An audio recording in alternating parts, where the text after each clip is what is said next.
এমন CG pasta যদি ঘরে বানানো হয় তাহলে কেমন হয়, তাও ঘরে থাকা সামগ্রী দিয়ে। তো চলুন আজকে সেটাই শেয়ার করব। আমি ঘির পরিবর্তে তেল দিয়েছি, যা যা ঘরে আছে আমি জাস্ট ওগুলো ইউজ করেই হচ্ছে আজকে পাস্তাটা করব। দেন হচ্ছে আমি তেলের মধ্যে হচ্ছে গুঁড়ো দুধ দিয়ে দিয়েছি। দেওয়ার পর আমি এটা নাড়তেছিলাম, একটু ঘন হয়ে আসলে আমি গরুর দুধ মিক্সড করছি, যেহেতু অল্প অল্প করে মিক্সড করব। মিক্সড করার পর এটা ঘন হয়ে আসার পর আরেকটু দুধ মিক্সড করলাম। মিক্সড করার পরে আমি হচ্ছে আগে থেকে কেটে রাখা কাঁচামরিচ, পেঁয়াজ কুচি এগুলো মিক্সড করে নাড়তেছিলাম। এগুলো একটু লাল লাল হয়ে আসলে দেন আমি পাস্তা দিয়ে ফেলবো। দেন এটা লাল লাল হয়ে এসেছে, আমি আগে থেকে সিদ্ধ করে রাখা পাস্তাটা দেওয়া শুরু করেছি। পাস্তা খেতে কে কে পছন্দ করেন অবশ্যই কমেন্টে জানাবেন। দেন আমি হচ্ছে নাড়তেছি, যখন হচ্ছে একটু বাদামি কালার হয়ে আসবে তখন হচ্ছে আমি আগে থেকে সিদ্ধ করে রাখা চিকেনটা দিয়ে দিচ্ছি। চিকেন দেওয়ার পরে আমি চিকেনটাও নাড়ছি, নাড়ার পরে হচ্ছে আমি চিজ দিচ্ছি। চিজটা যেহেতু আমি পর্বে পর্বে দিব, তো এখানে কিছু পরিমাণ দিব।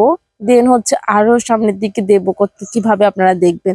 দেন অনেকক্ষণ নাড়ার পরে হচ্ছে যে পাস্তাটা লাল হয়ে এসেছে, তখন আমি পাস্তাটা নামানোর আগে হচ্ছে আমি এটাতে সস দিয়ে দিয়েছি, বিভিন্ন ধরনের সয়া সস, চিলি সস, টমেটোর সস।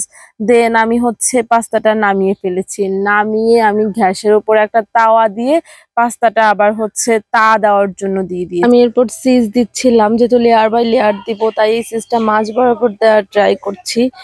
আর শুনেন, কে কে আমার পোস্টে লাইক কমেন্ট করেন না, বেশি বেশি লাইক কমেন্ট করবেন। ফেসবুক থেকে দেখলে পেজটা শেয়ার করবেন, ফলো করবেন। ইউটিউব থেকে দেখলে আমাকে হচ্ছে অবশ্যই অবশ্যই অবশ্যই সাবস্ক্রাইব করে দিবেন। দেন আমি পাস্তাটা চারপাশ থেকে তুলে দিচ্ছিলাম, যেহেতু মাঝখানে চিজ দিয়েছি, উপরে আরো চিজ দিব।